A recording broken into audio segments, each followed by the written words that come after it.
Hello everyone, my name is Notepad and I write games for fun. So what are we doing today? Well, today we are going to be working on Slaves to Chaos, and if things go according to plan, which they rarely ever do, I'm going to actually finish it up tonight.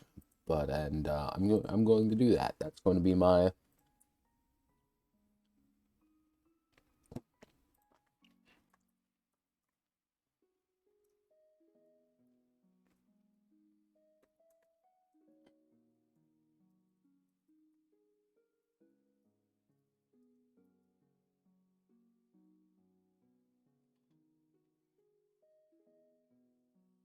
Yeah, no, it's we're gonna finish up Slaves of Chaos tonight. Now, what did I do last night? What did I do the last 2 days, I should say?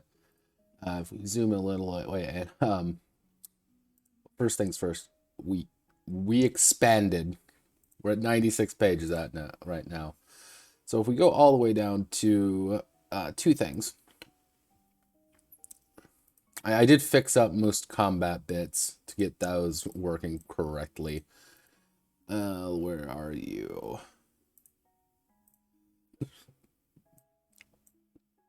Siege engines got fixed up. Double patched all of the various basic units and such. Also did the order's advantage, pretty much all the advantages that the order ends up getting if they play their way.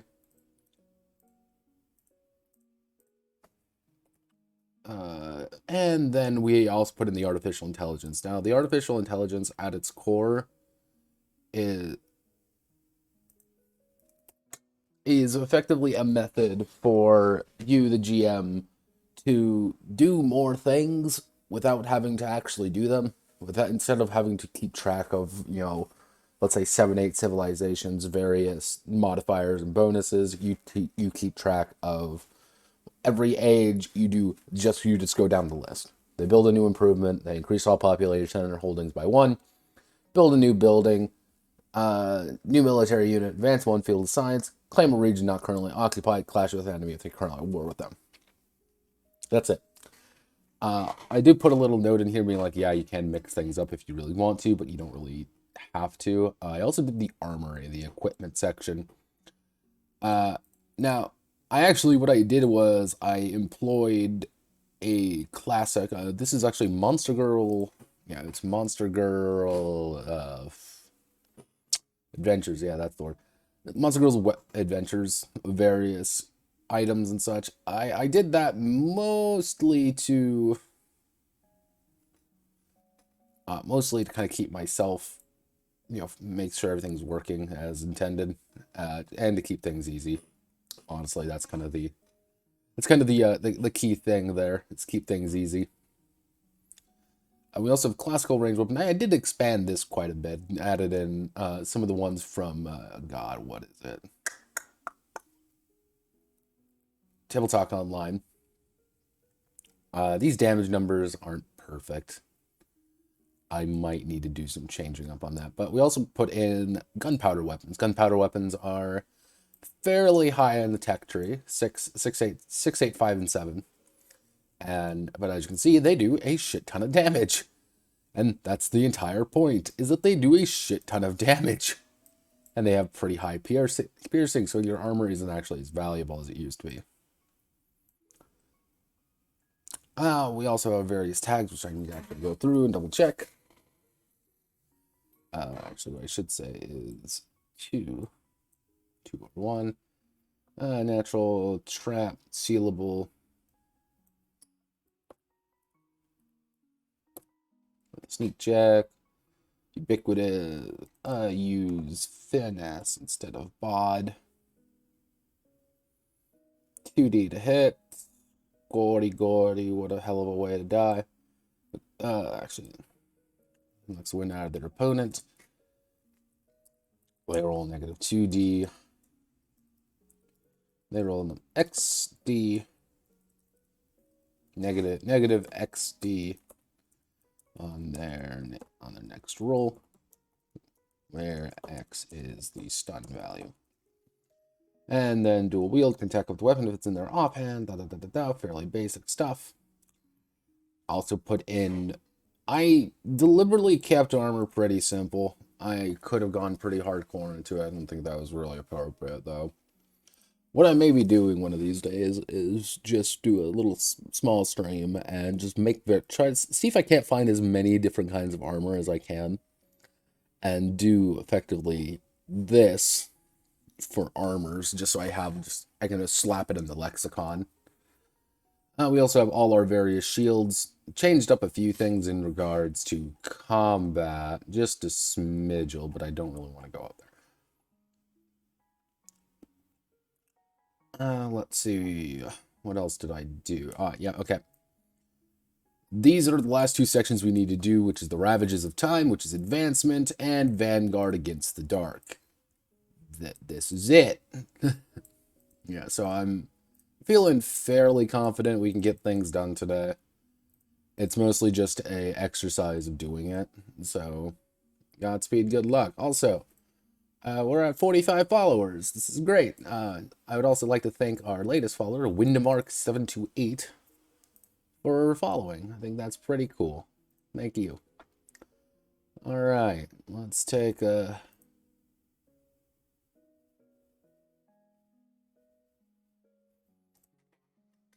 Oh goodness, people are posting...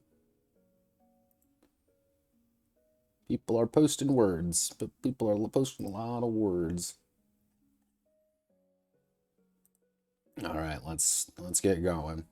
It's streaming pretty late tonight, so I don't expect many people to show up. I also fell asleep like an asshole, so I'm wide awake. Okay.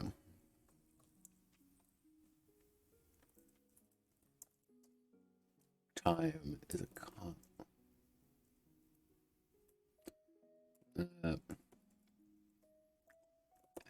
actually every world is on the clock. An infinite number of an infinite number of realities and worlds tend to be stale for twins of chaos and order. Meaning that once the Dark Lord is slain, the world is cast aside and left to defend for itself. However, until those 10 ages are done, it's time is a dragon that has time is a dragon. Actually, I don't want to say it. Dragon haunts every soul. It also determines the advancement and refinement of the characters of the champions through the ages.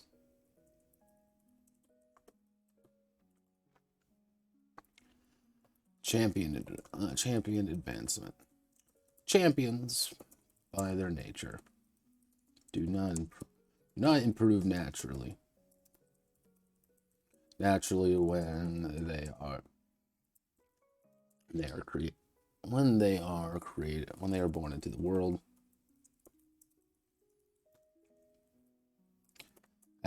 as they are already the apex of the people at that point. When age comes to a close, whether they survived or not, champion lives will also end.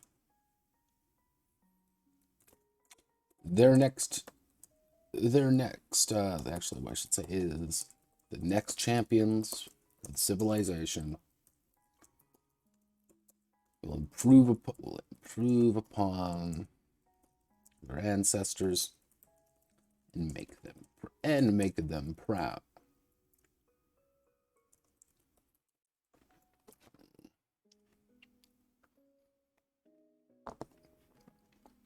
So let's go back up to characters real fast. Also, is this all vibrato? Yes. Planetary features.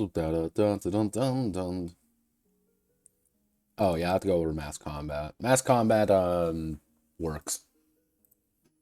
It's not elegant, but it works.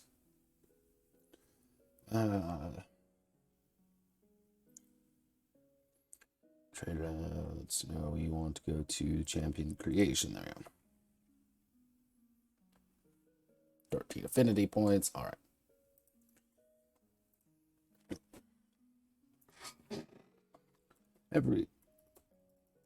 Every age, each player's champion will be an improvement upon the last generation, even if they are playing different characters with different attributes or skills.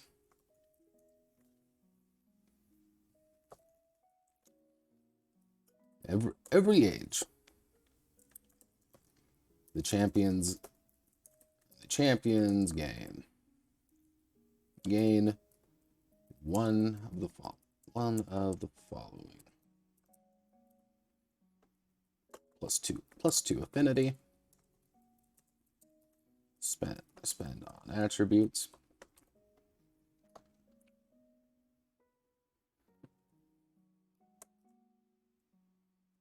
plus 2 skill affinity points to spend.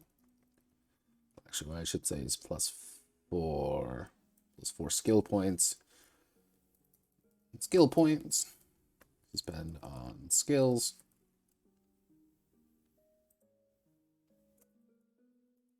Points spent on skills.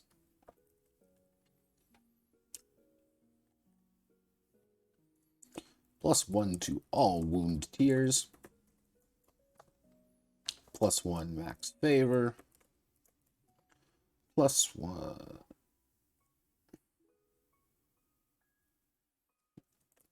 Actually, what I should say is follower slot.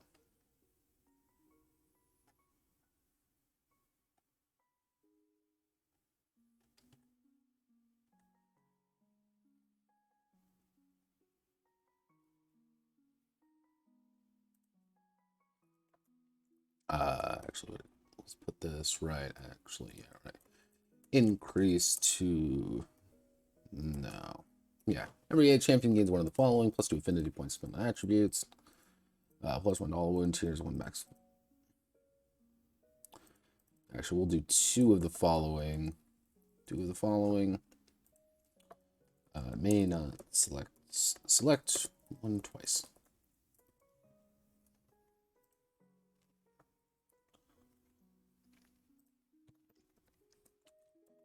Plus 1 wound.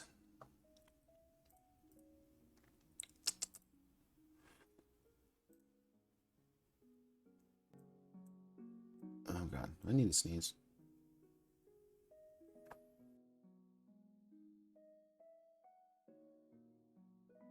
I sneezed. Aha, I actually caught it this time. Why are you there? No, go away.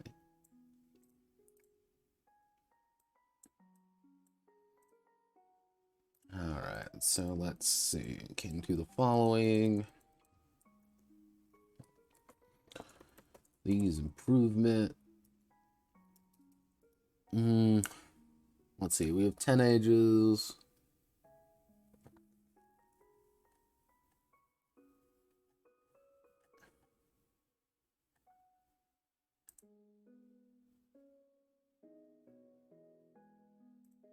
Actually, we'll do one affinity point, 2 skill points. Because max you can have 10. You have 10, 20, 10, 10. Yeah, so you can bump these up, but you're not improving quickly. Every age, we'll make a new champion to reflect the current situation and play style they wish to enjoy. This does mean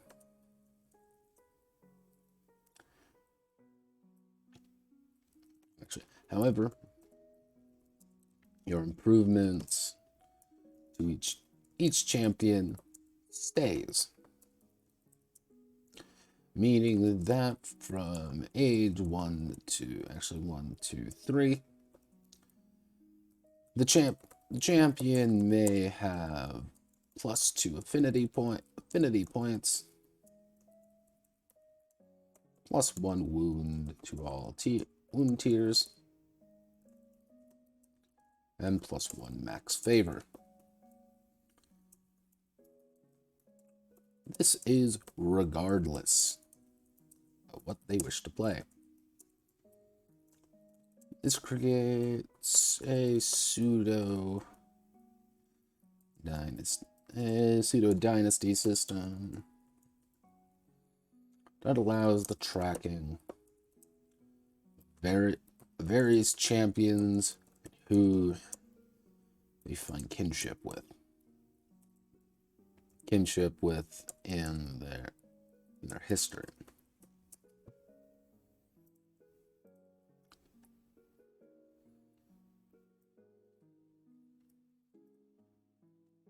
Let's see.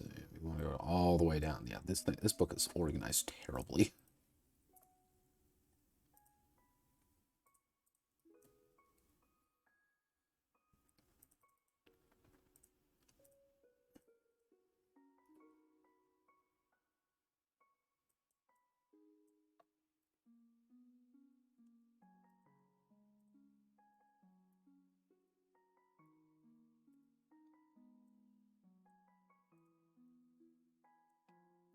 Control Shift 8.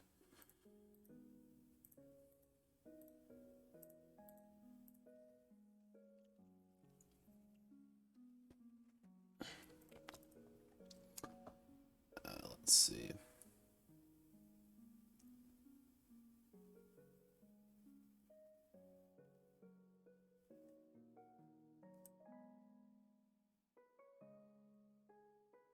Actually,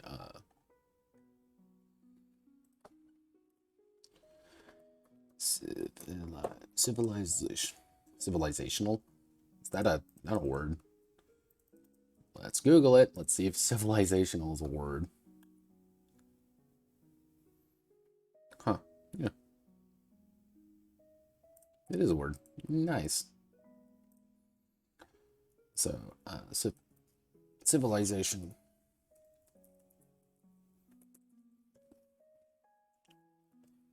Outside of the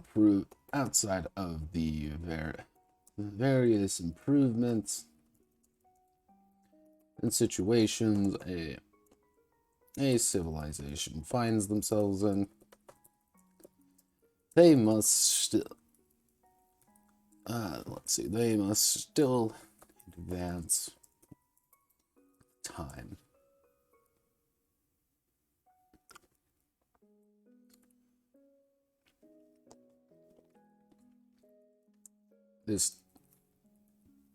So actually civilization.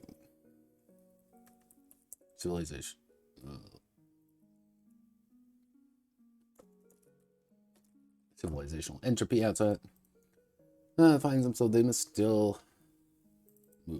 move with time. This does mean, as with most things, the old ways fall away and build up to the new.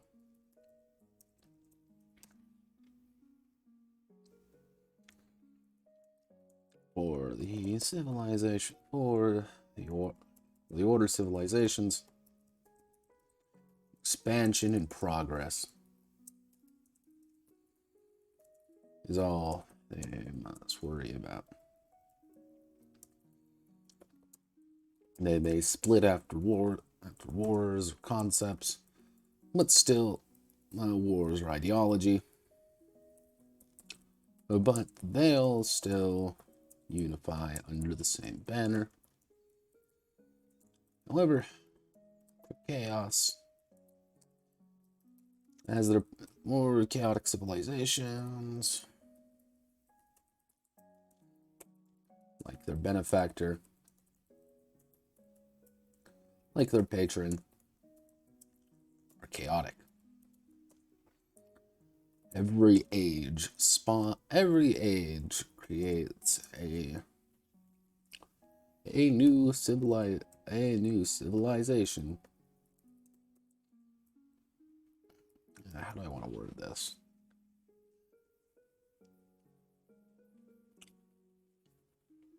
Actually, we'll say every 2 ages. Every 2 ages, so there'll be 5. So every 2 ages, civilization will enter state of, it would be mitosis.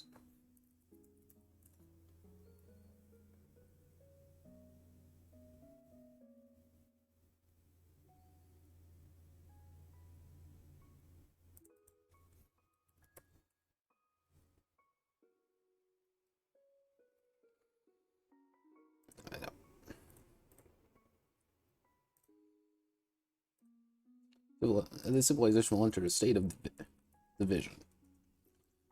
Majority and minority. Claiming to be the true civilization. This clash of ideologies will enter a state of division. If the civilization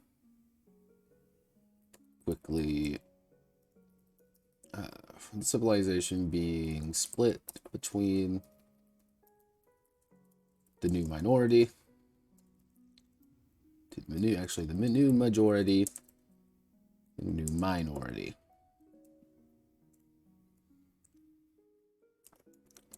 To represent this, the division have a new set of societal values. Actually,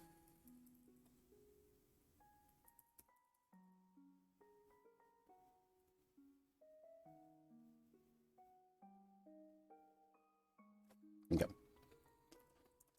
During this time, players may decide to back majority. May decide to clean the slate a bit and rework their society by reallocating up to 10 civilization points among their various among their various pillars.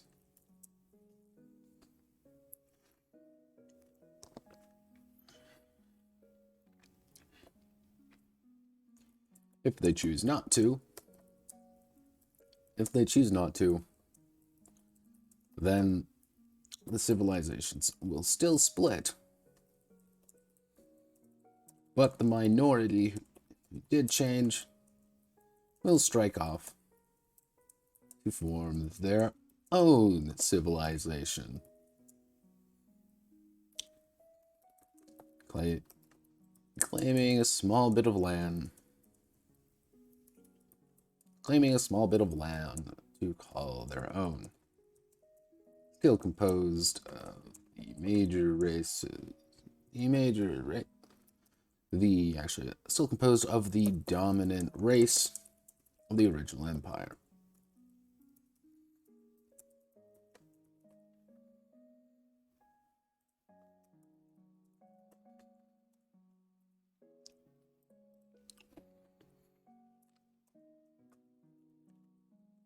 These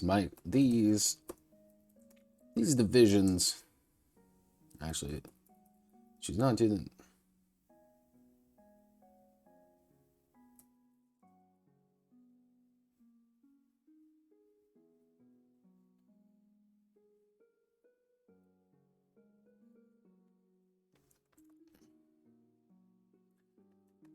This micro civilization may be conquered, reintegrated, or allied with in the future, but or just ignored. As the focusing on the very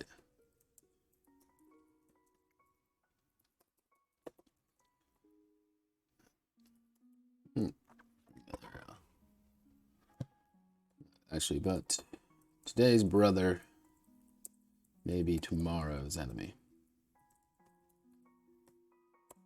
There we go. Civilizational entropy. It's not perfect, but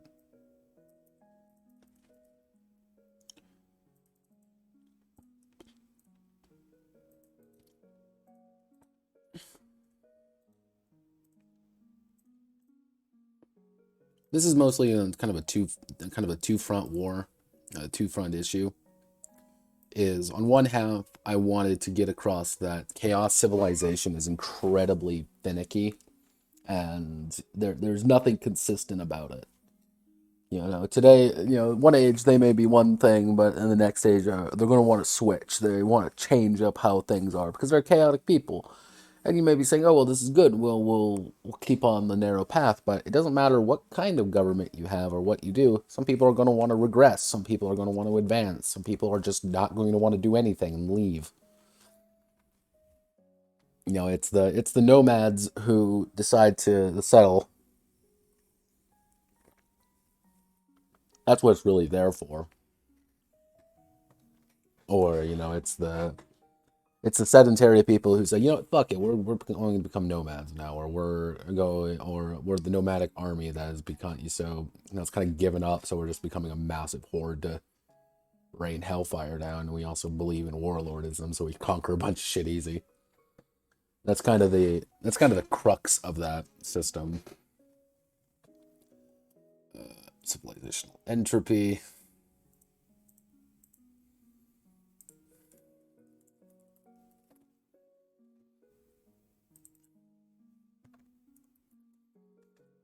Progress entropy. Okay, so we're done with that. What I'll do now is I'll go over what mass combat happened. What happened there? So mass combat. So mass combat, what I had to do was remajigger a lot of various systems in place to make sure that it actually worked. And what I did was actually steal pretty heavily from King Dragon Pass, which is one of my favorite games.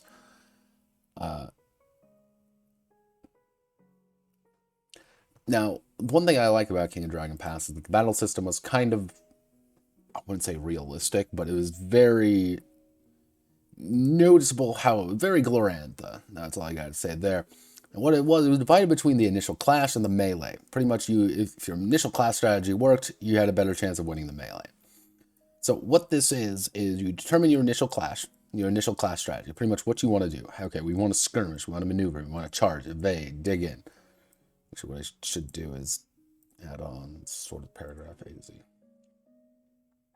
So you have to make a decision, and these all change your combat strength or your melee damage. Now, what is combat strength? I kind of changed to be your base HP, and some of them, like dig in, gives you a lot of bonus HP. But things like your cavalry aren't very useful. You're reduced to, actually, it was reduced by, say, -10 combat strength. Your cavalry is kind of useless when you dig in because they're just sitting there. But if you flank and you get a flank off, all of my cavalry forces are now +3 to their melee damage, which brings me to, now the big one is skirmish, but it's also the easiest one to kind of counter because you can kind of see why they're going to skirmish. But you scroll all the way down. Here to the melee. Pretty much every combat's split up into rounds, and every round, both sides reduce their combat strength by the value signified to the units on the field. Pretty much your melee damage. And getting killed, running away, being injured during a round, champions and heroes may perform deeds of valor to either increase their troops' combat strength or decrease the combat strength of the enemy. And effectively, at any point, you can just say, we're fucking running away. Whoever wins gets the spoils. Sieges are pretty much the same, except it builds different. But let's say, so here's our basic units. So warriors have a melee damage of 1 with 5 combat strength. So if you get 2 warriors together versus 2 other warriors, they're going to be doing 2 damage to each other, and they have to reduce 10 health. That you get to distribute, which I usually like to do because I'm me, and I actually like giving players choices. But when you get the military tech 1, you can upgrade to light infantry. Light infantry are 3 times as tough and twice as damaging. So these guys are actually pretty damn good. Like, why do I need warriors? Warriors are dirt fucking cheap, so you can spam out 100 fucking warriors. And the rangers don't do a lot of damage in melee, but they have high combat strength, which if you get the skirmish off, you can absolutely shred people. Cavalry does pretty much the most consistent amount of damage, but they're also probably the most expensive. And then you have very specialist units, artillery, light gunners, magicians, standard bearers, honor guard, heavy gunners. So pretty much the idea behind this combat system is you gotta kind of plan ahead, and sometimes you may not win. Sometimes they just are better set up than you are. And the idea is pretty much, all right, we know they have a lot of cavalry. We know they have a lot of this, a lot of that. Probably the best knowledge is that we know they have a lot of cavalry, but they have no archers, so they're not going to skirmish. So they're probably going to try to flank. So how do we counter a flank? And it's just like, well, okay, we can't really counter a flank right away, but what we can do, we can dig in, and we're going to get a bunch more health. Or we're going to charge them real fast and just immediately, charge in there, beat them all up, and run. Make sure they can't get the bonuses. Actually, what I should do is charge beats flank.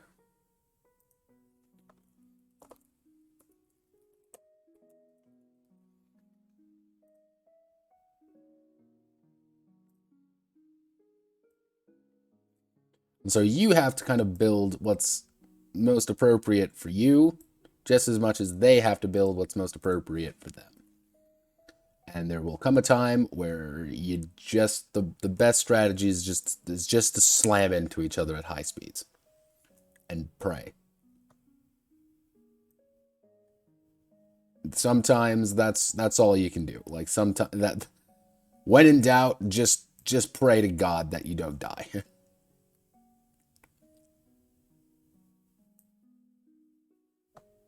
I want to put you right there. Which brings me to like things like, oh, if everyone evades, obviously no one's gonna do anything. Like, the battle doesn't even fucking occur because nobody was mad enough to actually fight each other.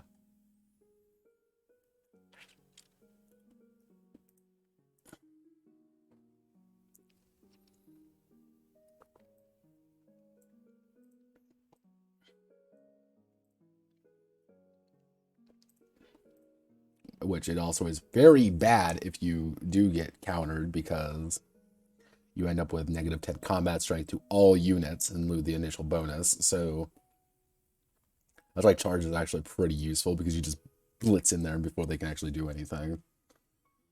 But we're not here to talk about that. We're here to wrap up this fucking game. Alright, so Vanguard against the Darkness.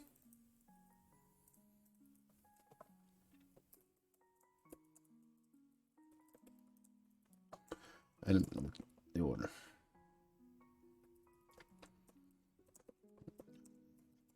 Chaos is Eternal Twin and Dueling Partner. The two struggles are as complicated and long-lasting as the wars for each planet. Order's forces are split are split between the elder races and the younger races, while each focus entirely on building their own empires.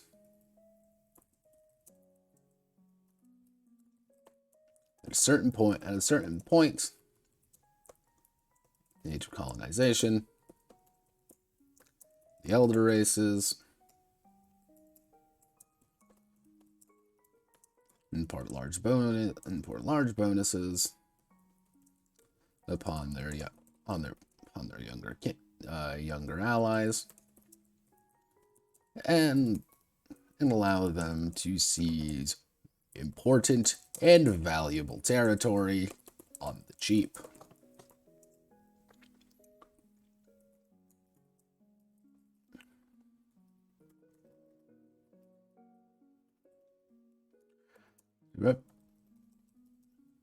There are, let's see, I remember how I wanted to do this.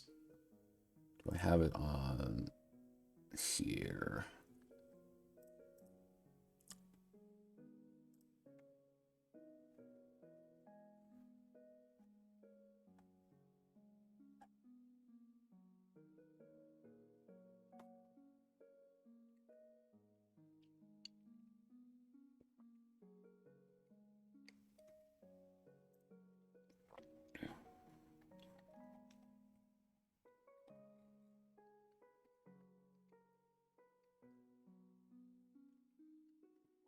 Where are you?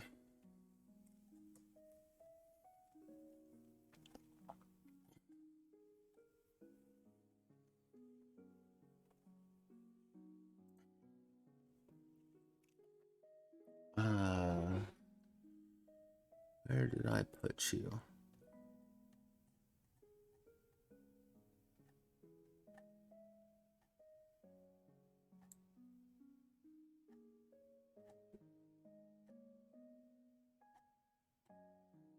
Oh, okay. So our elder races, dwarves, elves, golems, and actually the constructs, dragonkin, our younger races, humanity, copyright-free hobbits. We're going to call them Madden because I always make a joke about that. Cataman.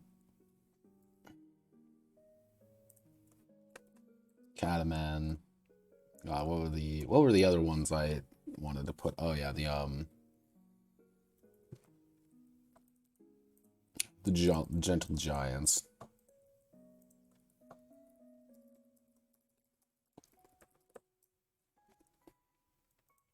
4/4, yeah.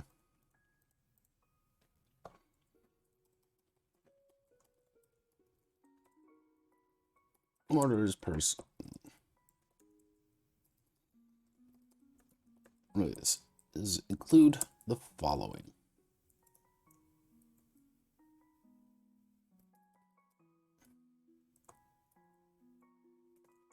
Actually, the elder races. And now we get to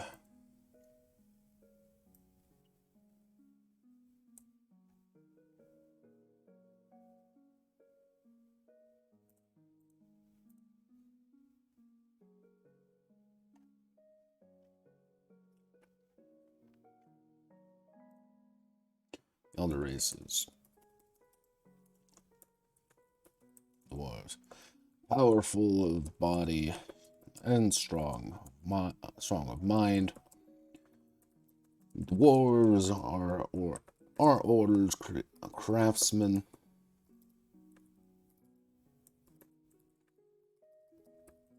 and creators of their various tools to employ against Chaos's forces. Clans of dwarves often bicker among themselves, but all are universally in favor of wiping out any and all chaos forces that dare intrude upon their land.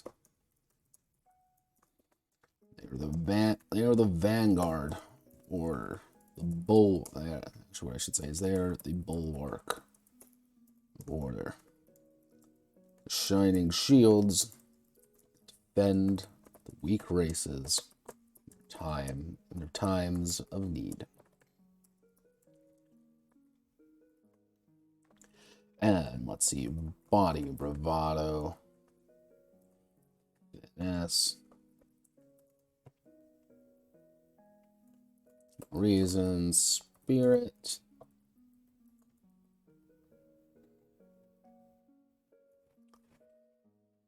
and they're going to get skill, mechanic, and mercantile. They're going to get D8 mechanic and D8 mercantile. Body. So if we use the idea that D8 is the human average, and we're basing everything off the human average, so we want to reduce this by 2. We want to raise this by 2. Reduce finesse by 1, increase reason by 1, decrease bravado by 1, increase spirit by 1. There we go.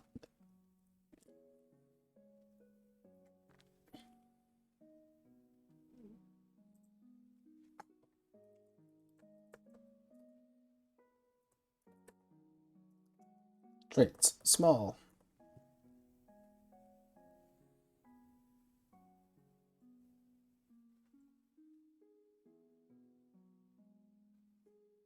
Let's see.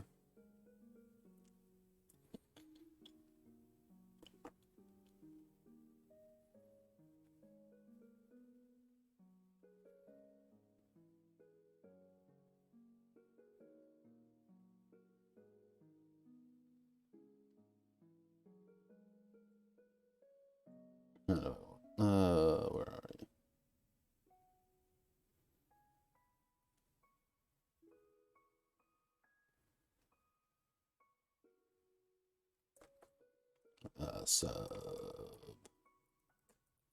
Subterranean,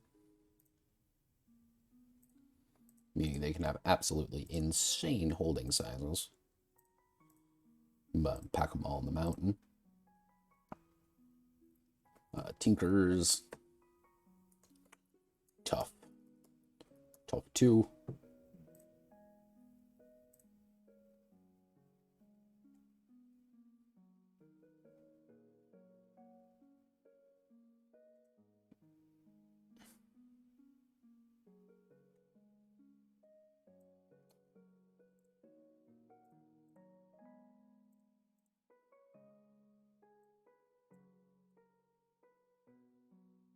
Why are you open?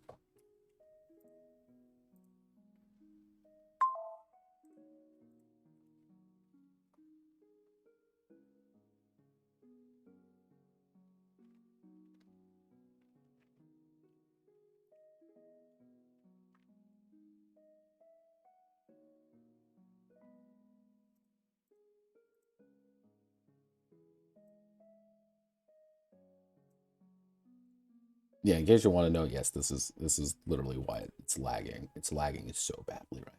It's insane.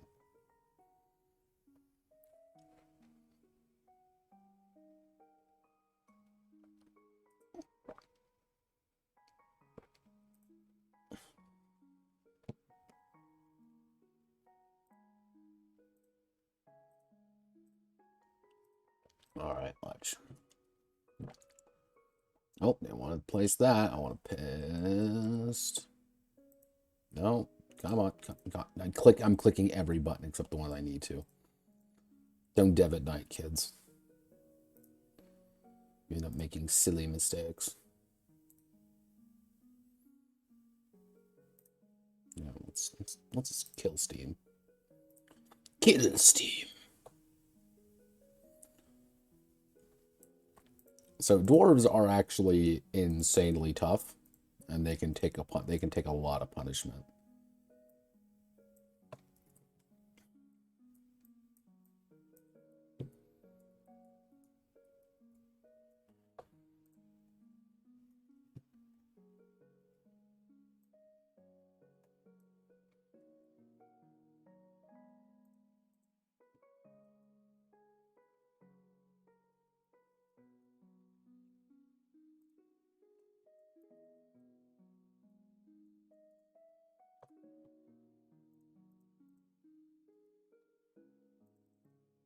So we need you to be 3.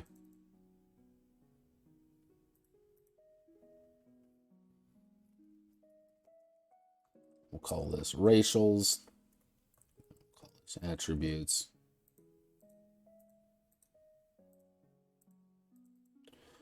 Put this as heading 4. So 2, 3, 4. And we're not going to put these as 5, obviously, but what we can do is societal.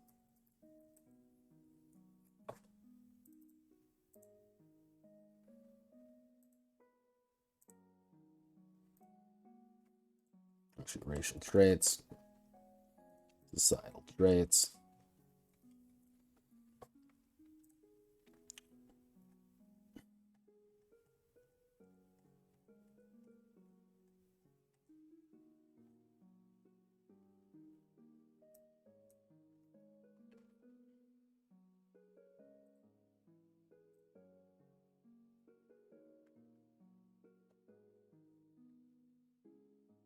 Yeah, we wanted our societal traits.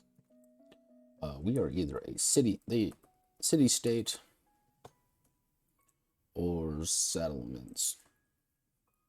Settlements, 70, 75, 25. Kind of depends on how you want to do it. City-state or settlements.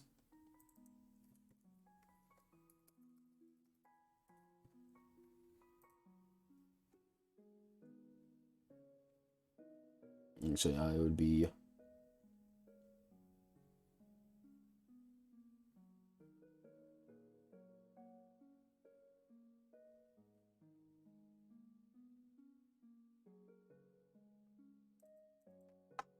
No, they're the Elder Races Order Society.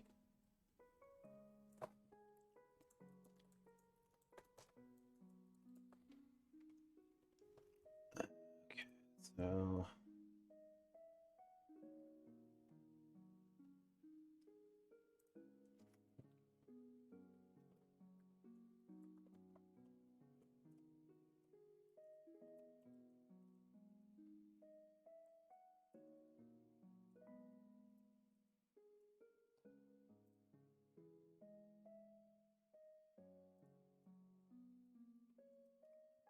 Yeah.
Order Race Protectors.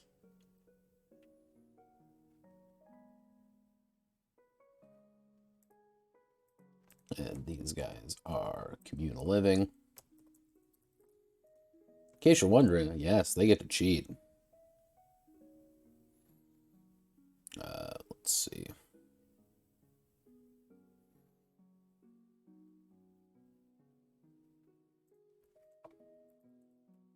Industrious 2. Mountain home. Mountain homes.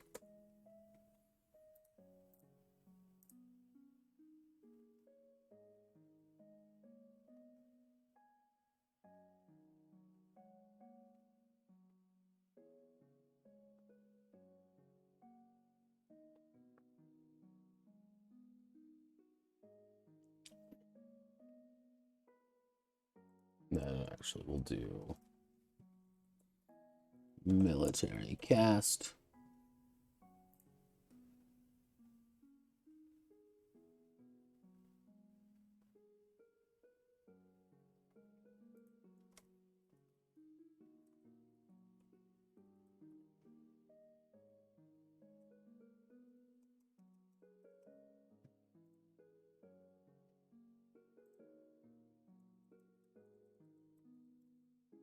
They usually use riders, but they don't really need to.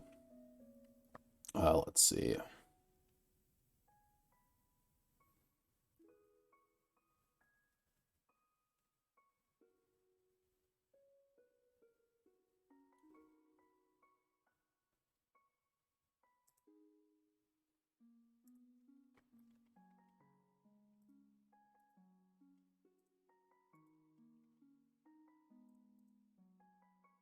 There we go. There are the dwarves. Yeah. We just need to do the others. This is why we're doing a Notepad must die tonight.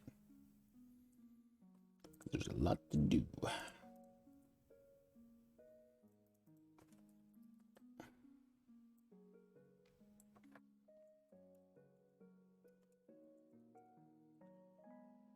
Actually, what I can do is I'm gonna write these real fast. So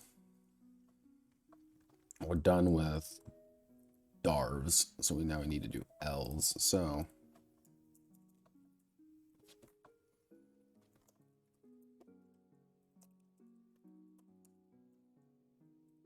we're at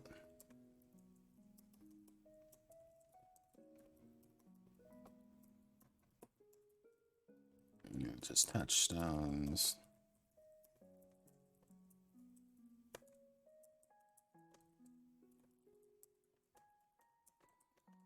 Elves, very magical people. Focusing on their mystic cultures and extensive architecture to build up the local peoples, but still maintain a strong balance of protectionism and an aggression toward the ugly few. And then constructs created by order for a hostile world. The constructs proved to be a loyal servitor race that focuses their efforts on the production and safety of their younger kin. While they may not be the most conversational entities, their rampant hatred towards chaos pushes them forward to develop any and everything they can. Giants form on a world long since long since abandoned. Chaos created giants to combat order through clever manipulation and gifts by elves, dwarves. The race of giants found themselves in the service of order, while they still maintain their chaotic origins. The giants prove to be a genial kin to convince genial folk that allows the bridge of negotiation on the bridge between order and chaos. And then the younger races formed by the mass of nothingness. Order's humanity was given as a default for their other creations. Through countless struggles,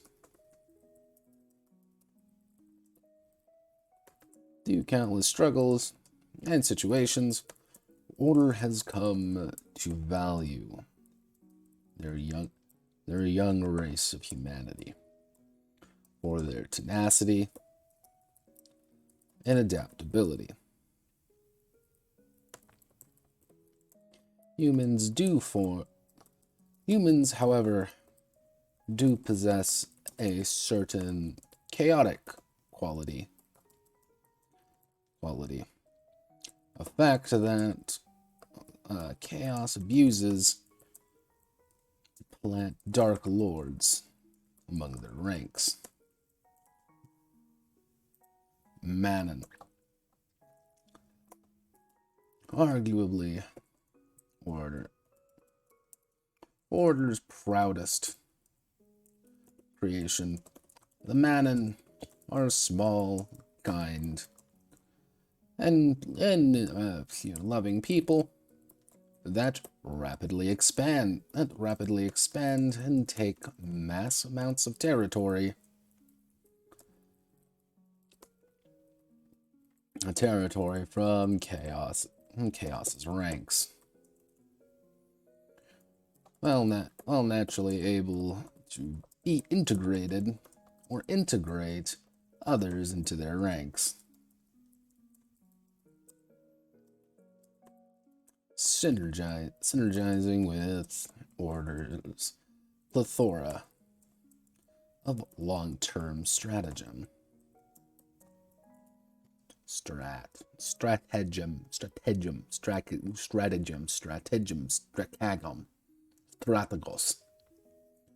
Gadaman. Once a... God, I had these guys written out because I thought it was amusing. Oh, okay.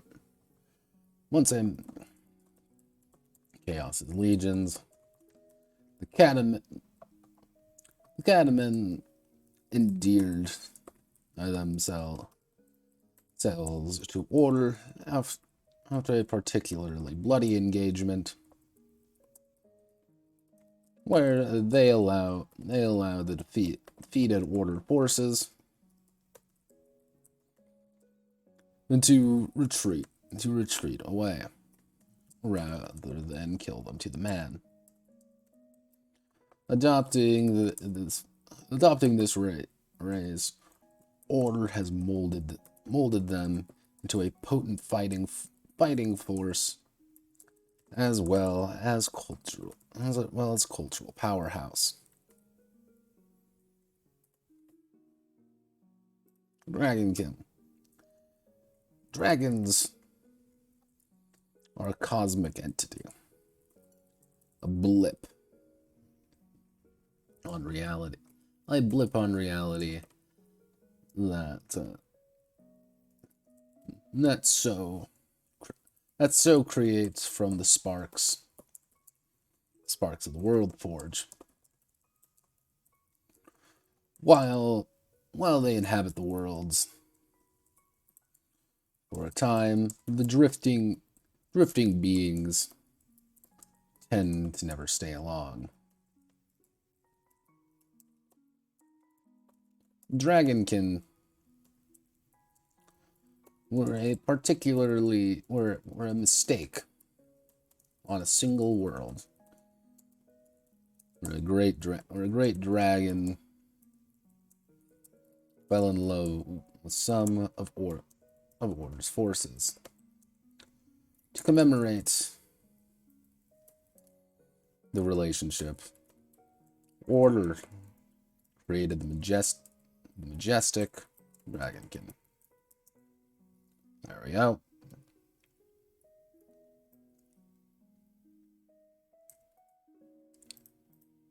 And what we need to do now is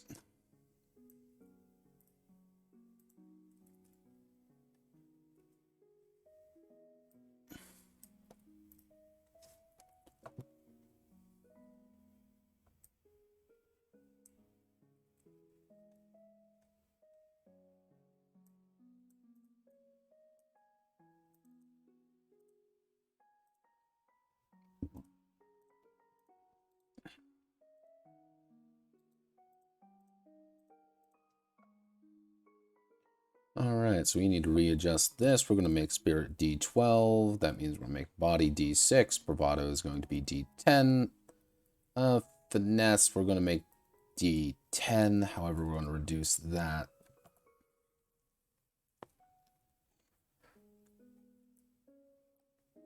So they had 3 D6s.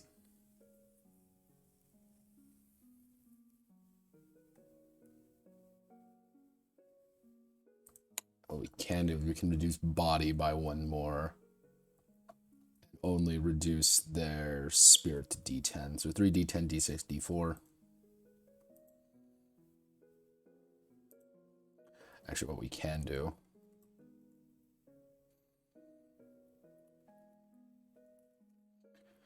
Actually, let's just put it all at D8 again. Ballin', but at what cost?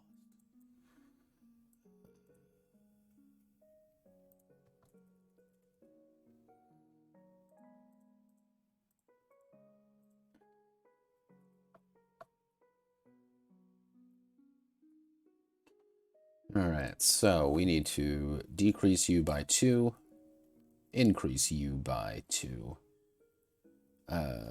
decrease you by 1, increase you by 1, decrease you by 1, increase you by 1, so D4, D10, D10, D6, D10. So let's see, 1, 2, so 1, 2, 3, 1, 2, 3. So 1, 2, 1, 2, 3, 4, 5, 6. 1, 2, 3, 4, 5. Actually, so it's 1, 2, 3. 1, 2, 3. Yeah, no, it evens out 3 in either direction.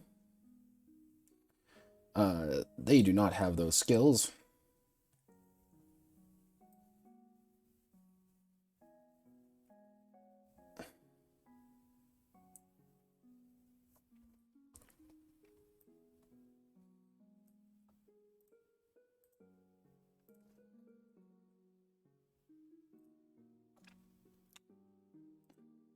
So it's going to be academics.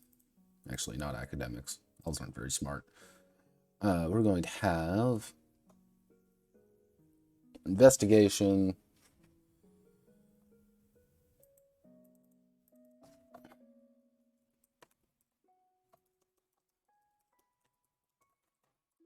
Weapon. Average height.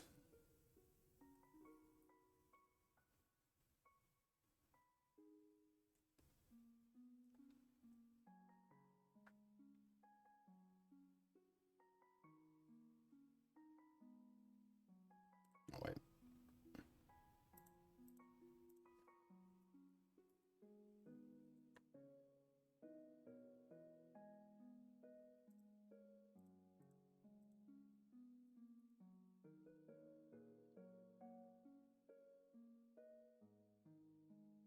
Yeah, we're going to give them average. They're not going to be subterranean, obviously, because that would be kind of silly. We want to make them actually herbivores. Actually, no, that's dumb.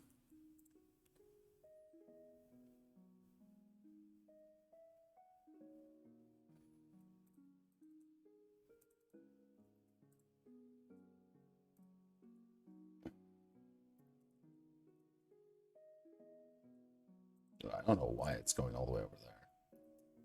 Kinshima.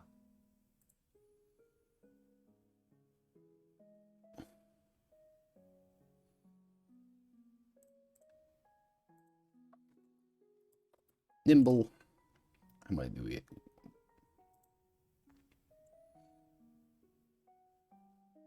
Actually, what we can do is we can do nimble 2.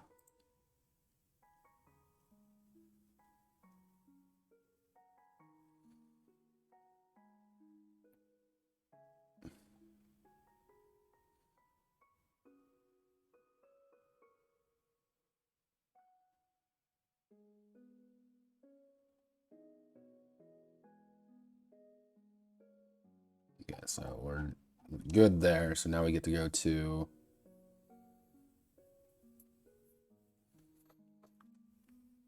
do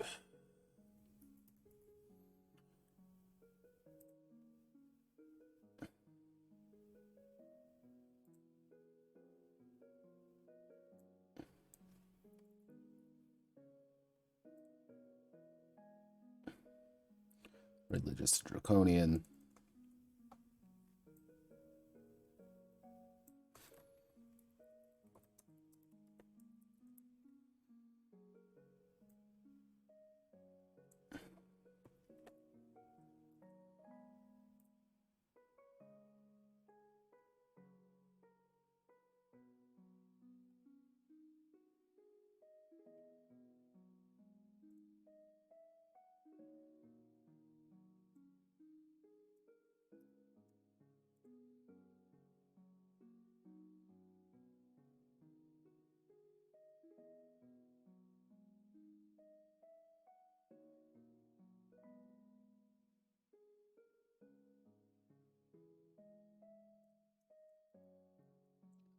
Their tactical warfare and their diplomacy is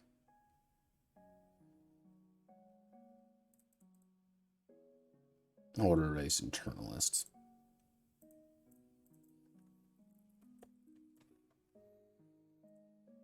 And should we go down all the way here? Let's see.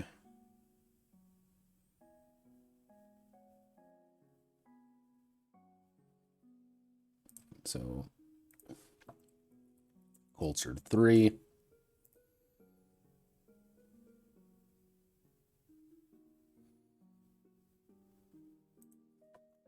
They're all lavish 2.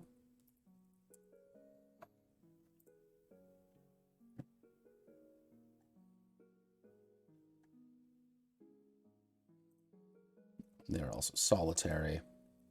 So they have they're smaller communities. But let's see.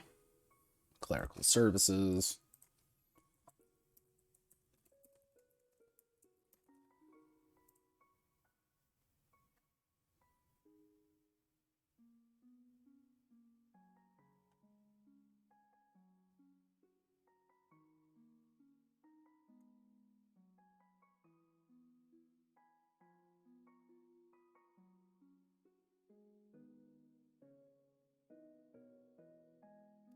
Do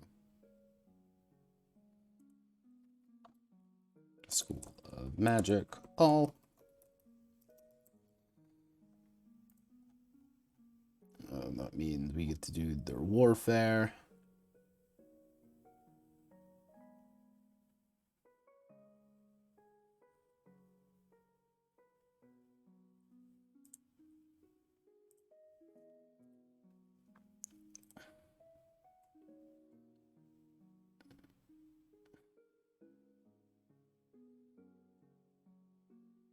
I don't really get anything for warfare, I don't think. Actually, what we can do is we can do ranger specialization. And where is it? Combat units.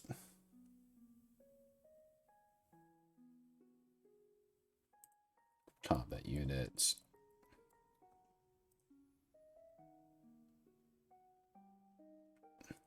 Combat unit reduction.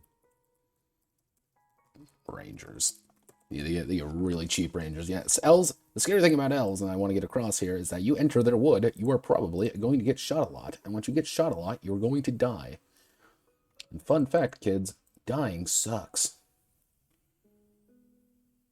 Oh, God. 3, 2. Oh, jeez, there goes my back. So you are internalists. We want to do Masks of War. Mask of War.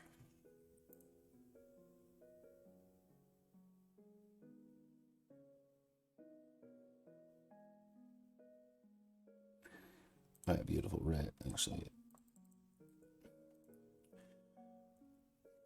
B-E-A-U-T, beautiful.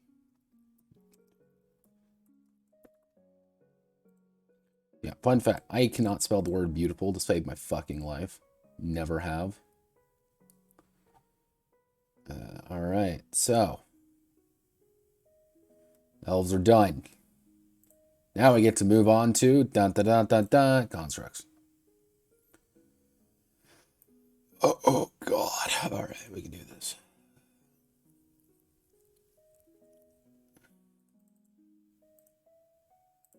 I said this was going to be a Notepad must-die stream. I'm going to get it all done tonight.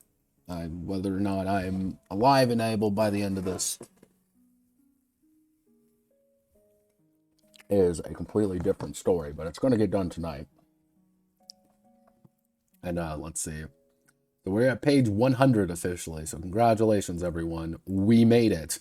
We're at page 100.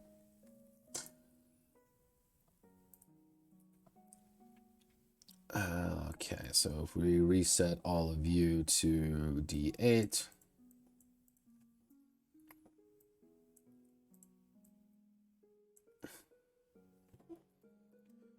Body, you're going to be high body, trash bravado, so 1, -1.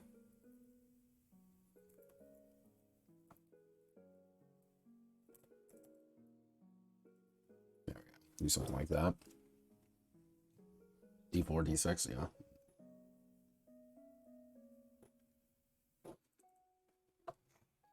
Academics.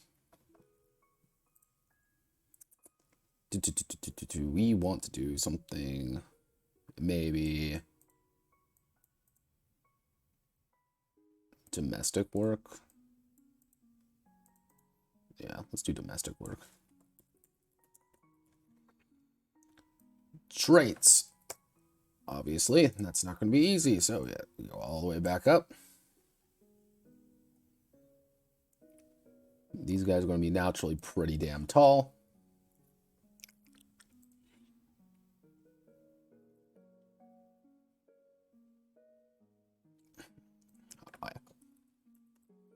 Berserkers, obviously.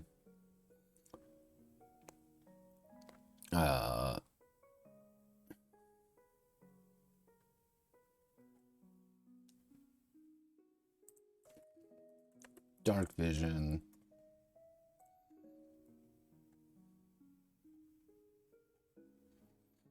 And if we scroll all the way down here, we can do constructs.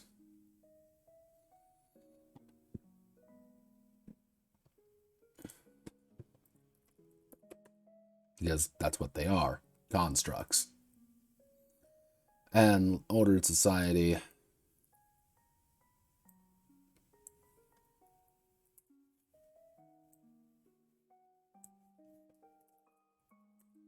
They do not believe in the big man upstairs. Even though they are created by it, they don't really understand the faith. Industrious, warfare, vanguard, I believe. Culture of war. Externalists. So we've got all of this. We need to scroll all the way. Nope.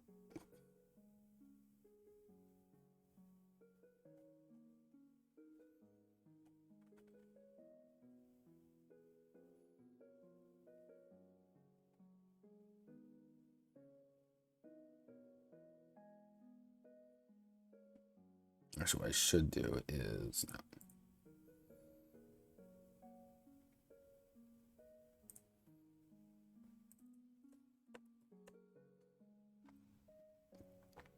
Actually, what is that? Dwarves haven't.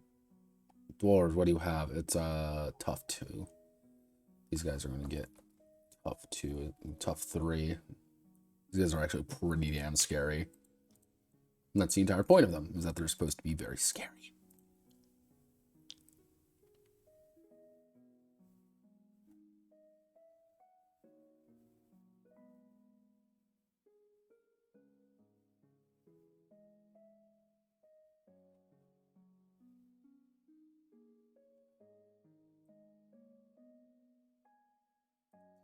They are also, let's see, agriculturally challenged. 4, because they literally do not produce fucking food. Cleverness 2. Industrious 2.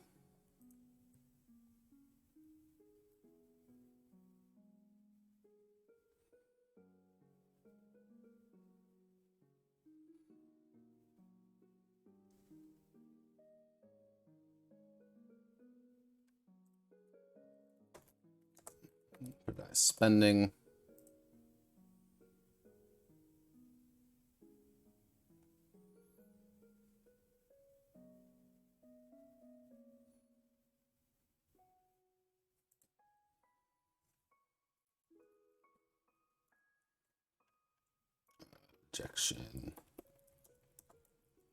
Rejection of faith. Rejection of superstition.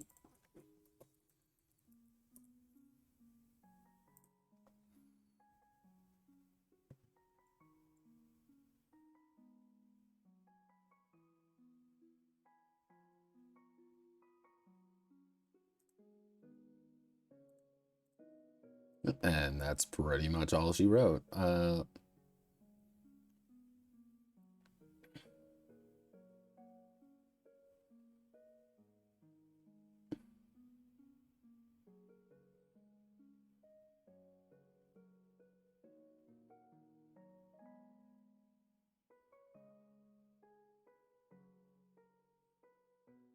How do I want to do this?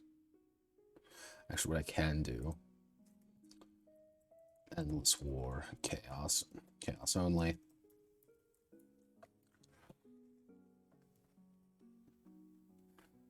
Yeah, constructs are scary because constructs do not think. They do not care. They will kill you and they will beat you to death because they legitimately do not think. All they understand is that they enjoy hitting things. And unfortunately, you are that thing. Okay. Let's keep going. Heading 3. Service negotiation. Negotiation. Hello, everybody. It's me, Notepad from the UK in Bloody Stead. Oi. Yeah, just fucking shoot me anytime I sound like that. Just put a goddamn elephant gun to my noggin. Because obviously I've given up hope.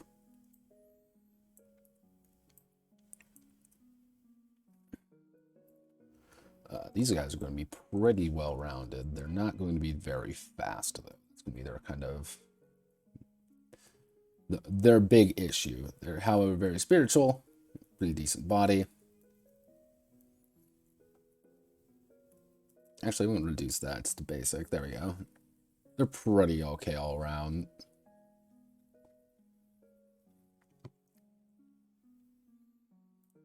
And their main things is that they like diplomacy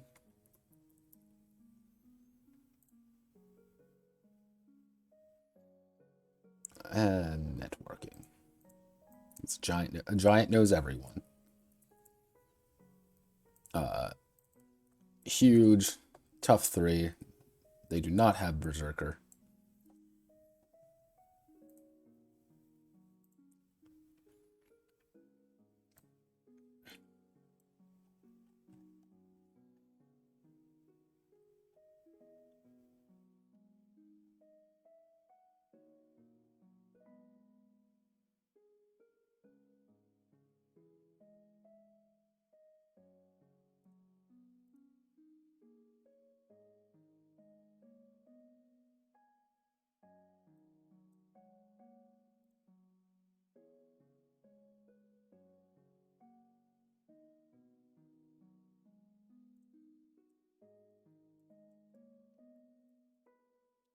They do not like getting into fights very often.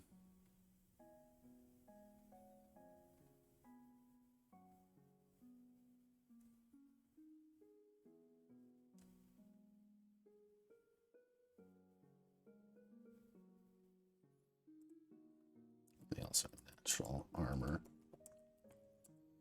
What actually I can do is replace vision with natural armor 3. Reduce the tough by 1.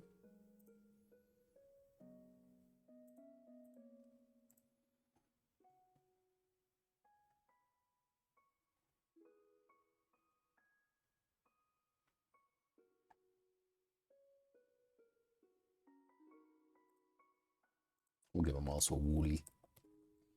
Woolly.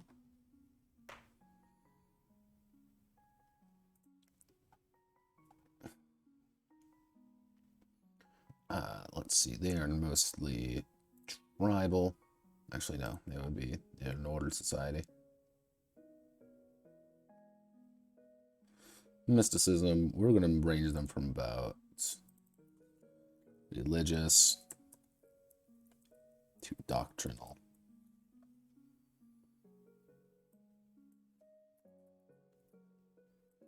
They're actually not very magical. That's actually what we can do. We can do superstitious to religious.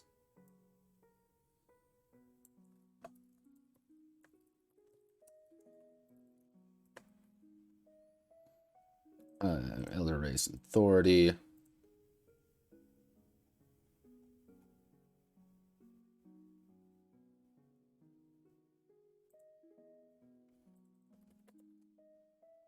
Trade, warfare.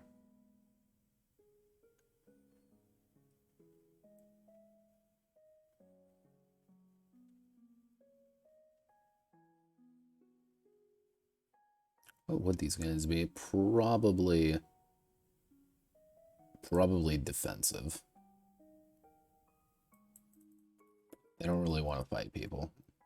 That doesn't mean they don't have a culture of war, obviously. Why the fuck would they have a culture of war? Order race externalists. They love helping other people.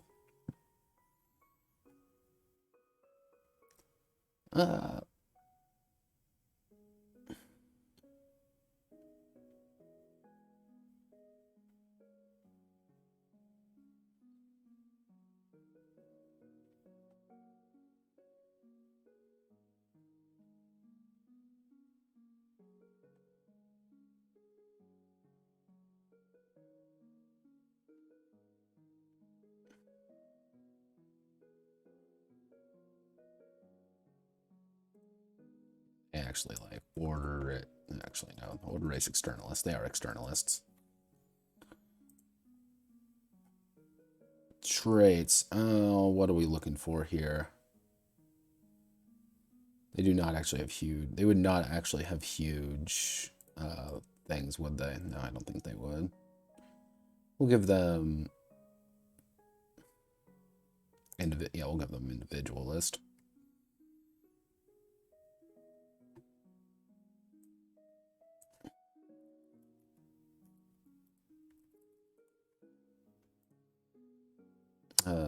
Let's see.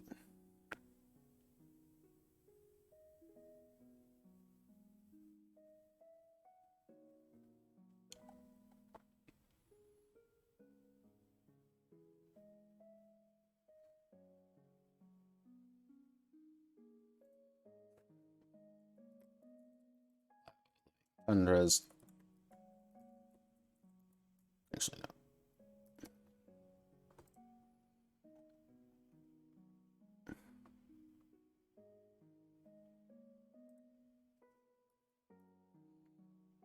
Superstitious. What would they be?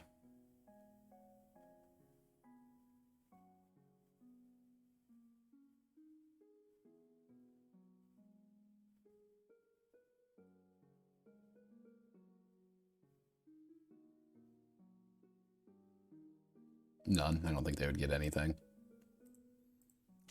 I honestly don't think that's what they would be doing.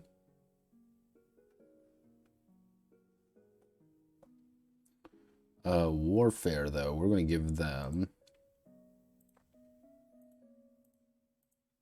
drafting, military cast.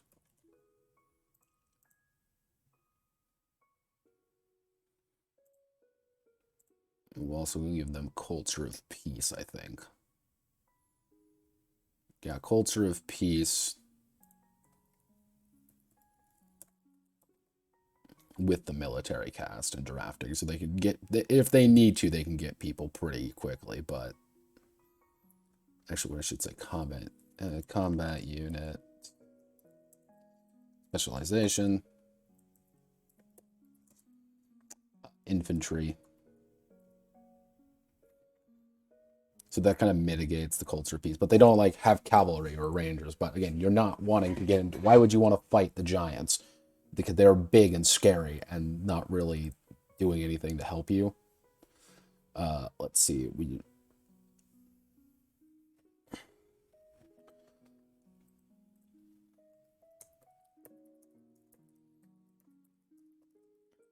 Beacon of Chaos, Mask of Order.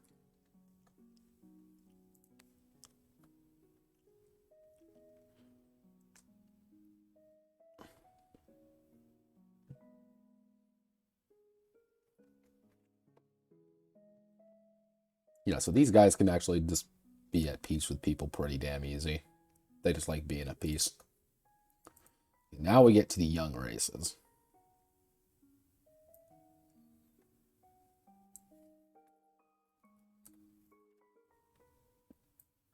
Young races, I get to type less. Thank fuck. Okay, so with giants, we want to select everything here.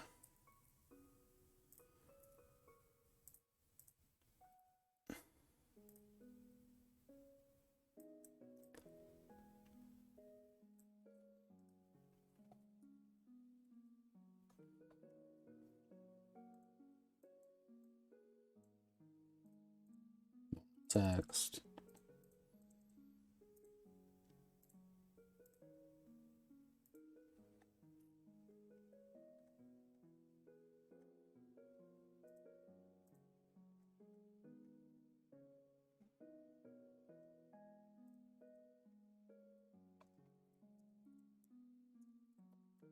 Races.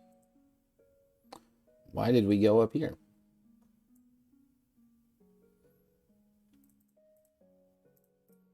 Heading. Doop. Luckily, because I know how humans operate, otherwise known as they have D8 across the board.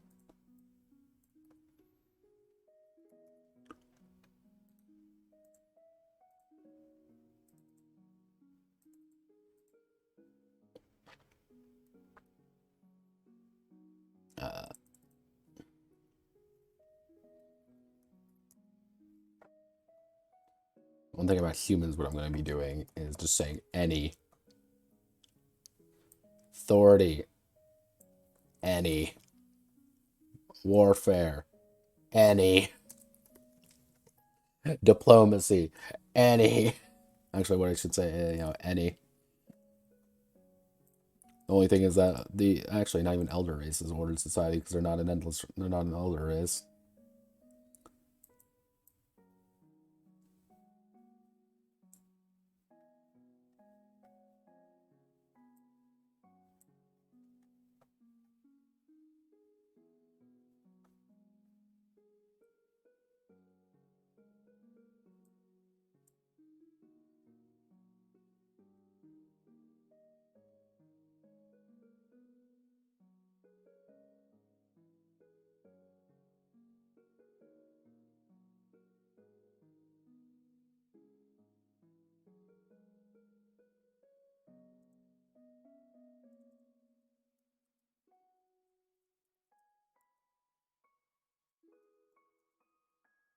Authoritarian.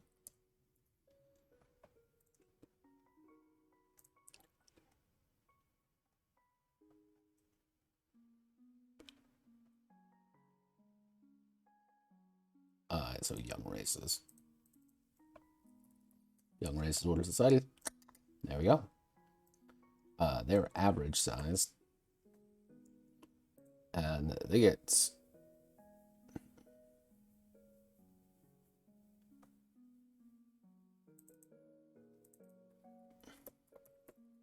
bonus diplomacy. Also going to get a bonus to outdoorsman.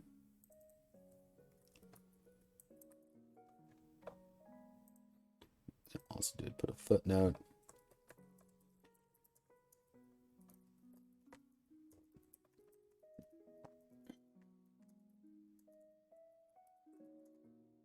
But that's the point.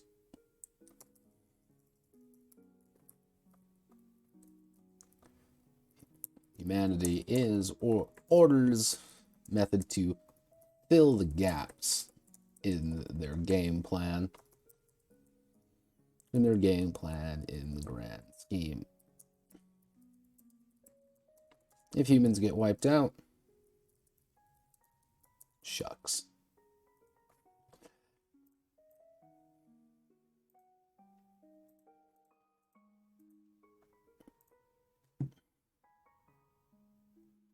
Let's see, would humans have anything else, really?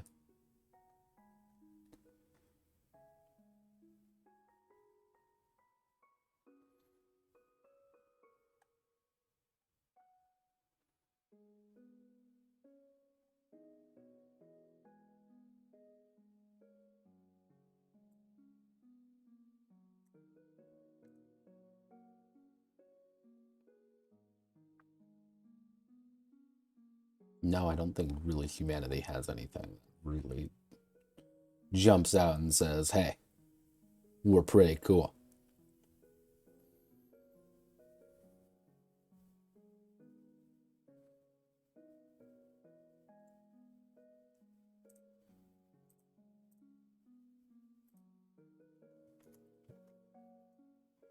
Which does mean what I can do here. Actually, no, we need to do Manon. Manon actually do have things. Otherwise known as they have mass agriculture.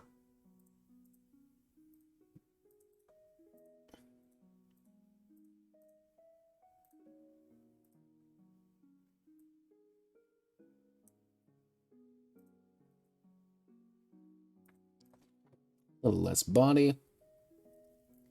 A little bit more there. Yeah, right there. They have big diplomacy bonuses, and they also like domestic work.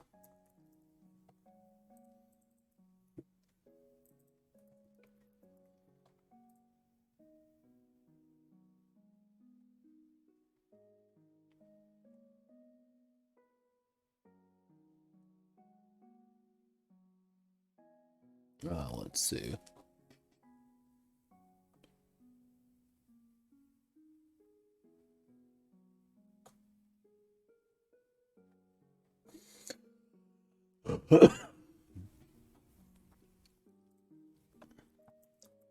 Nimble.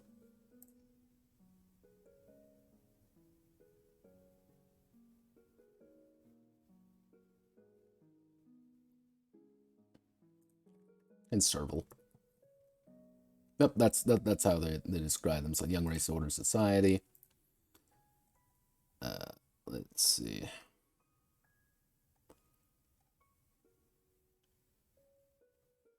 Mysticism. They gotta lean toward anything, really.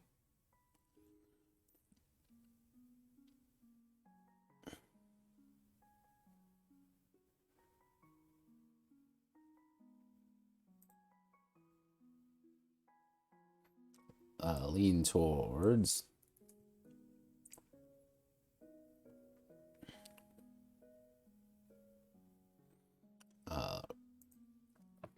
republics or proletarian. Proletarian republics. Warfare. How do these guys fight?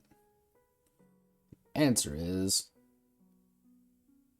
they fight guerrilla style.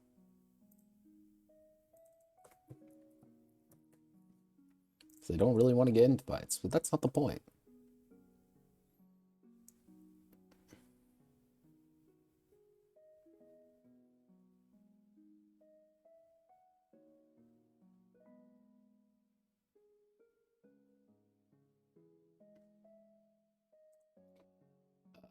Diplomacy is order aligned.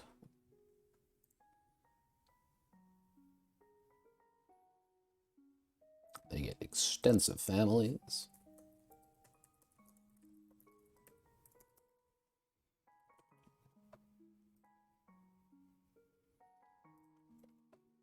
Green thumb of 4.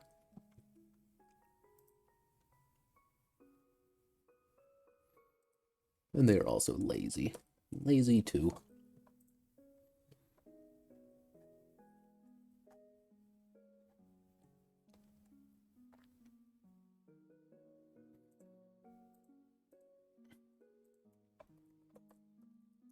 Sort of peace.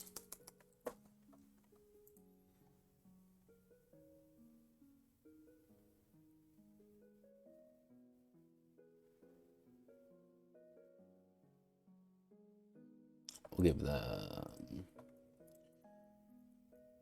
neighborhood ambassadors and beautiful race.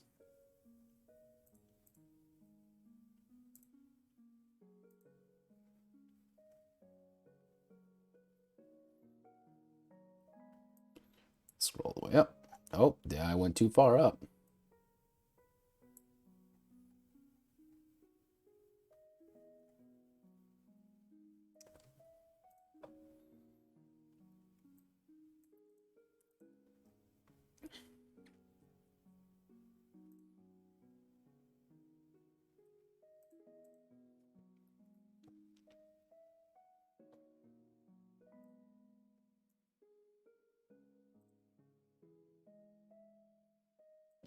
Cataman, 2 more. We're so close to getting done with this Cataman. 3.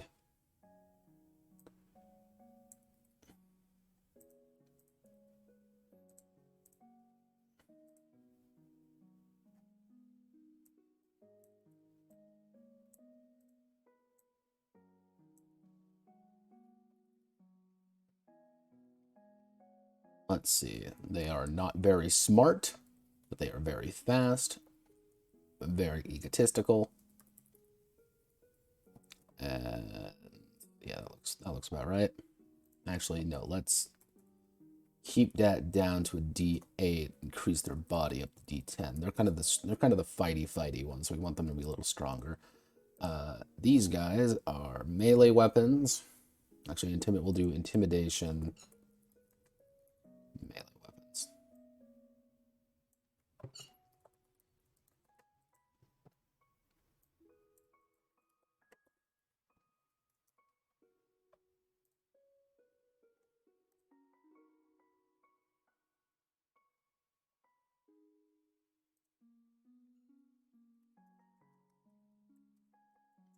They're berserkers.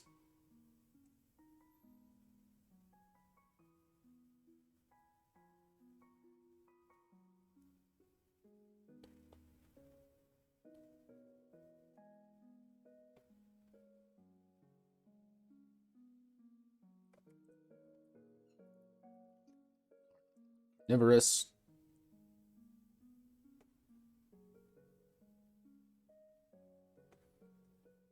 And they have natural weapon 2 of their claws. So they can do actually quite a bit of damage. They can do whatever their bod affinities plus 2 damage just based on their claws, which are actually kind of scary. Also because they can just rip you to fucking shreds if they feel like.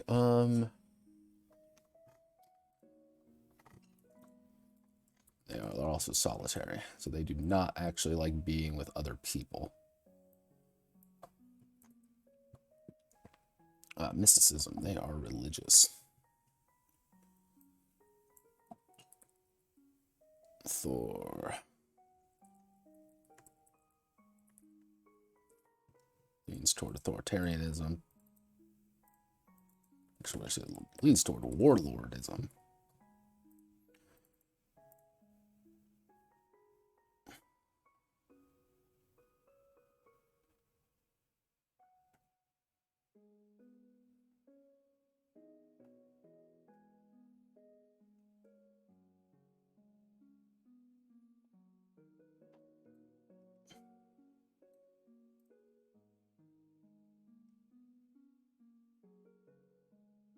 What would they act like? Shock and awe?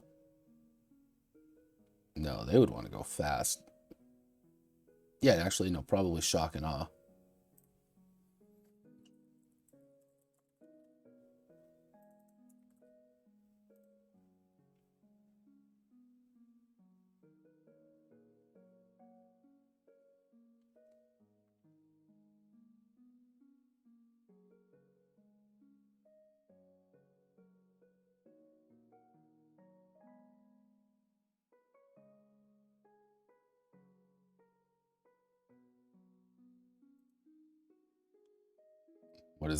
What is their way of doing things? Colonizer.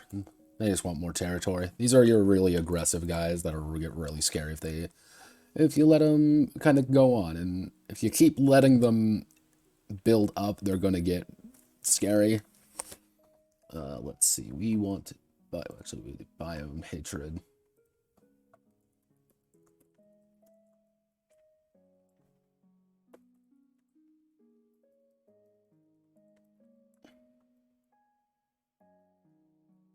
Actually, no, not actually, yeah, biome hatred. They do not like the cold very much, but they're okay with it. Let's see.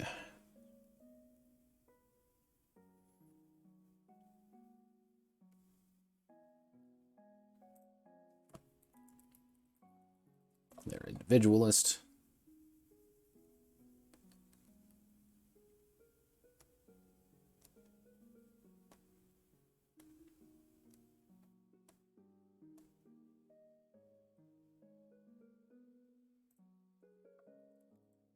Industrious too, though. Their religion.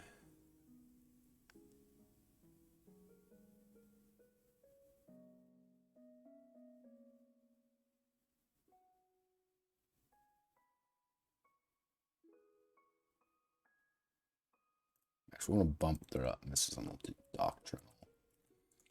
We'll do religion. War.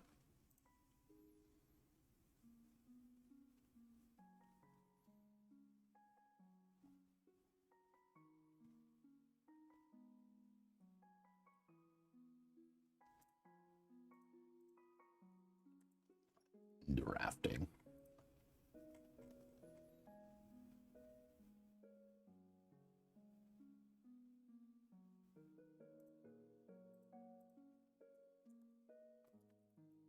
Sudden but inevitable betrayal.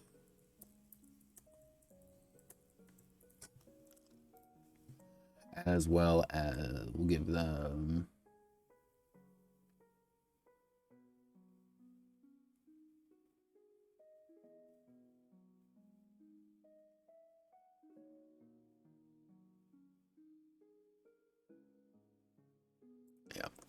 and then we'll give them rules of acquisition, rule 76.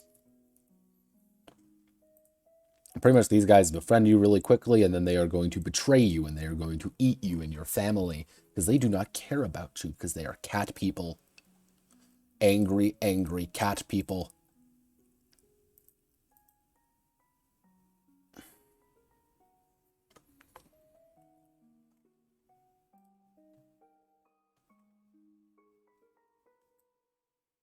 Oh, God. Oh, no. Finally, we've done it. This is it.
sane. Reason's going to be pretty high. You're not going to be very kind of standoffish. You're not going to be terribly. Actually, what we could do is do something like this. So 1, 2, 3, 4, 1, 2, 1, 0, 0.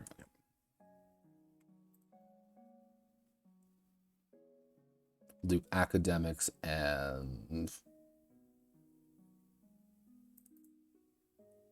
investigation. Yeah, probably.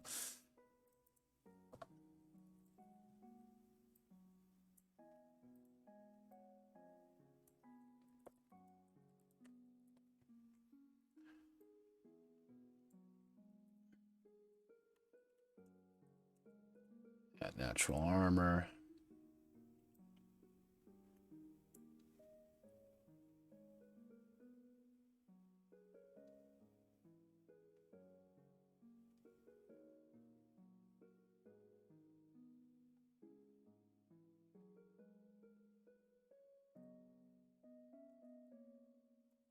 Blooded.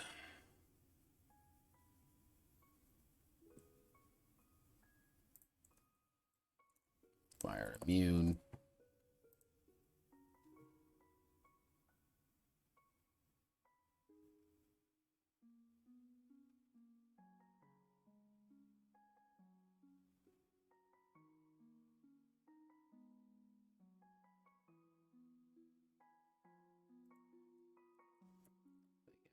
Tail.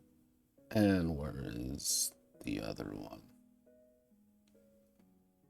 A set of legs, servile, long wings, long wings.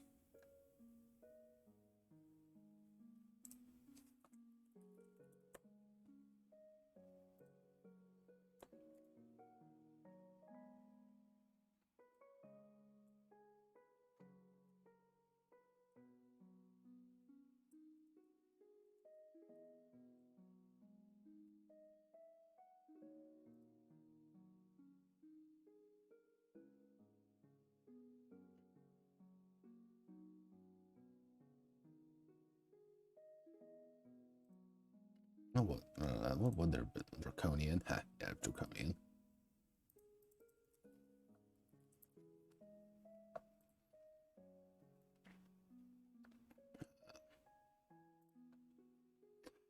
Leads towards.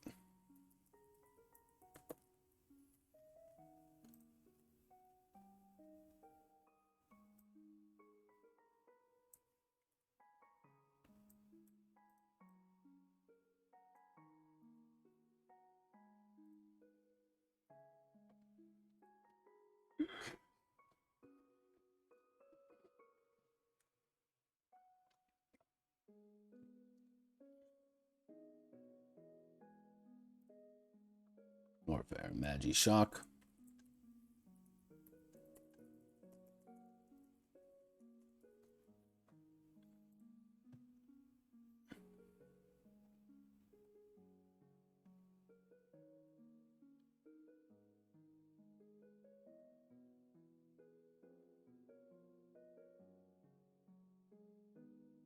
Oh god, sealer. They don't really want to be bullied. They don't want to be dealt with, but they're going to keep building. And then you're going to get a lot of dragons who got really a lot of good stuff. Oh, let's see. We want biome hatred, biome living, close dependent communal living. Where are you? Where are you? Nice spending.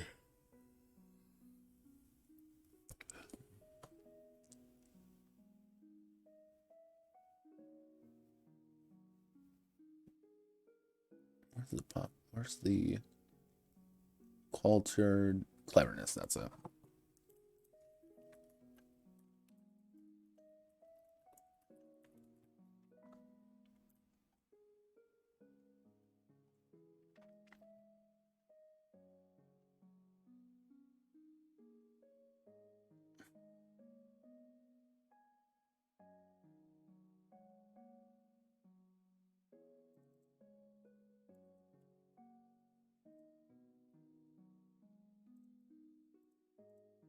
We'll give them clerical services.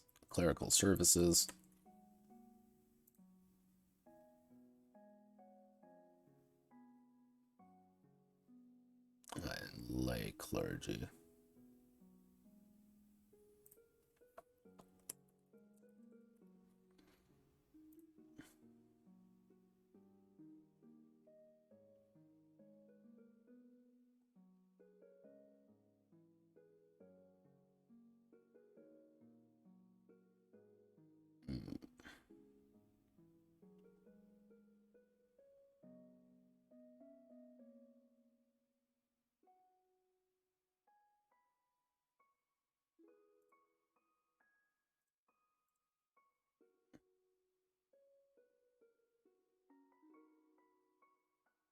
And combat unit reduction. We'll do combat unit reduction.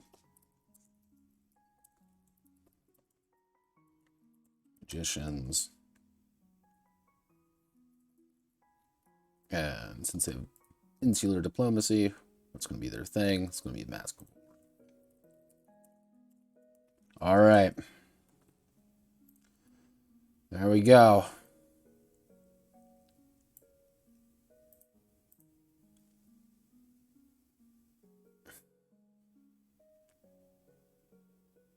There we go.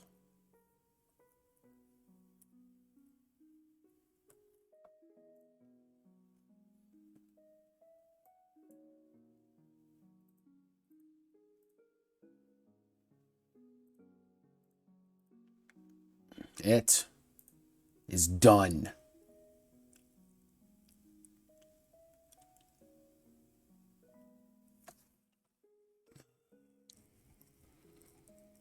Oh, Jesus, it's done. Okay. All right. So, I'll close out of this right now. Actually, what I should do, Slaves of Chaos, functional.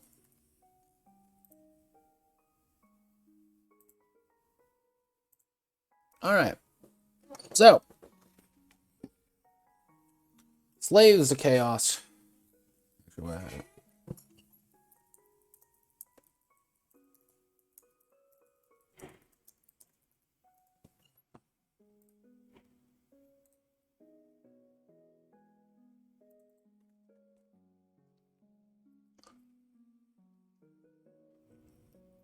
Let's see. How big was this monstrosity? Let's.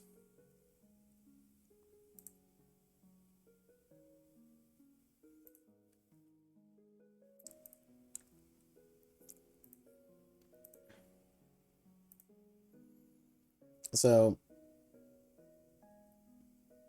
come on.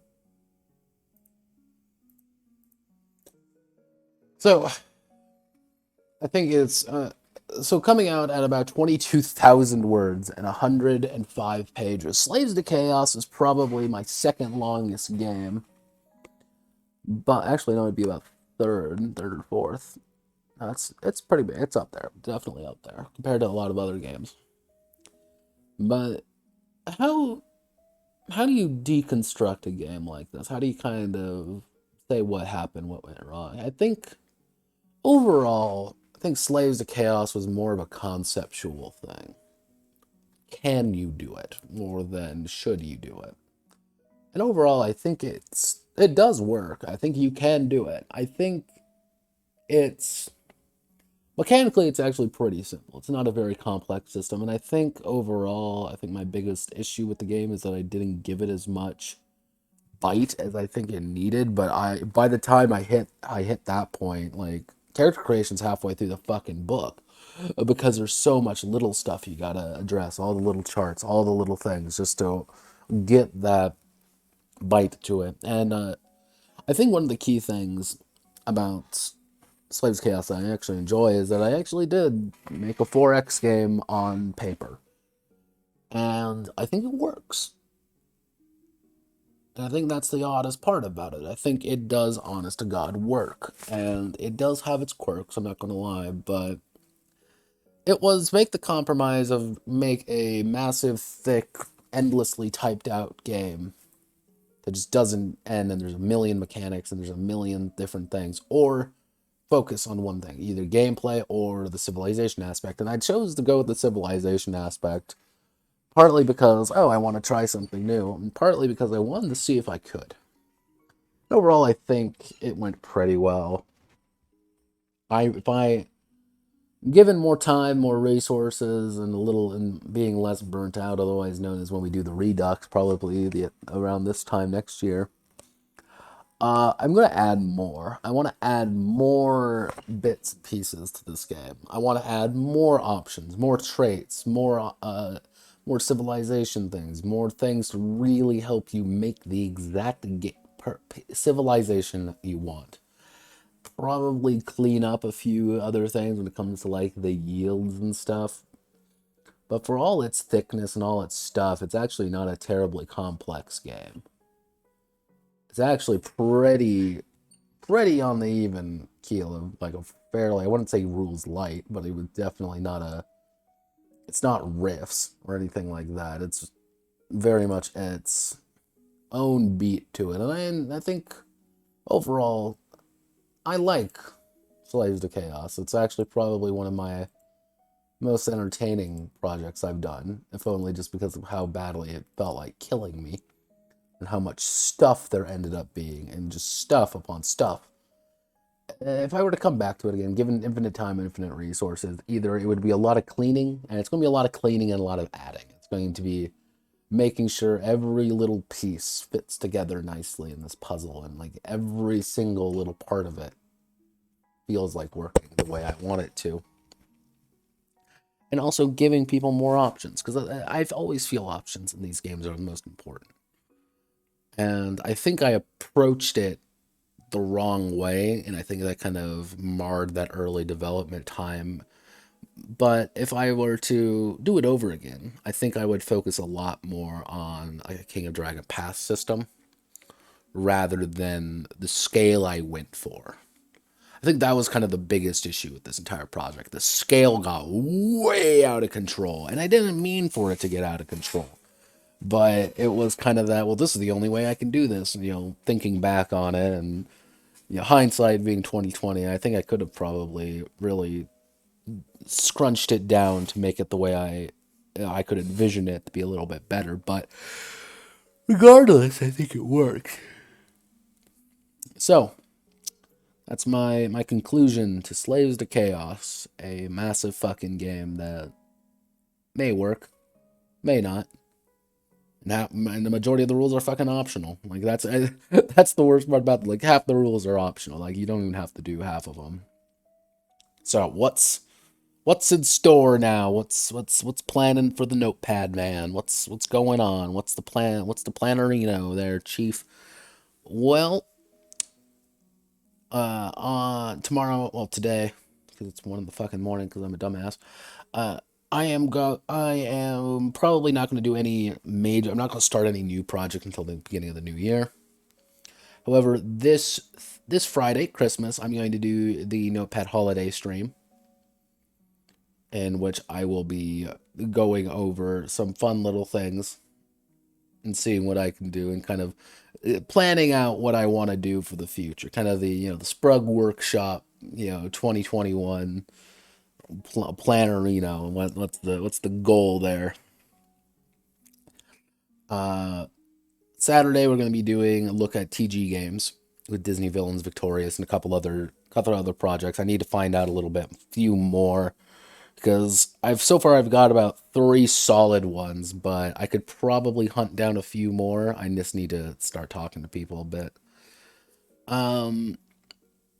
Outside of that, I will be posting the polls and see what people want. And we're also going to start the reduxes. I'm going to go over that a little bit more on Christmas, but we're going to go starting the reduxes. Once the reduxes, and it's going to be an alternating of original project redux, and I'm going to see what people want, how people want to do it. And overall, I think we're doing pretty all right for ourselves. So hopefully everyone has a great rest of their day. Godspeed, good luck. I will catch you on the flip side.